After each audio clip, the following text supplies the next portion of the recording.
જોશું. ચલો, એક ગાયને કેટલા પગ હોય? 4. તો 10 ગાયના પગ કેટલા થાય? ઓકે. એક પંખાને કેટલા પાંખિયા હોય? તો 20 પંખાના કેટલા પાંખિયા થાય?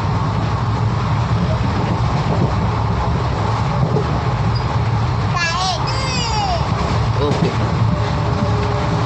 તમારા રૂમમાં કેટલા છોકરાઓ હોય? કેટલા છોકરા હોય? 36. તો એમના હાથ કેટલા થાય?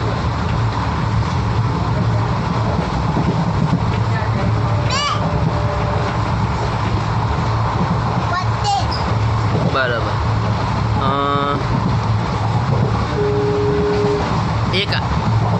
એક હાથમાં કેટલી આંગળી આવે? 5. તેવા 10 હાથની આંગળી કેટલી થાય? ઓકે.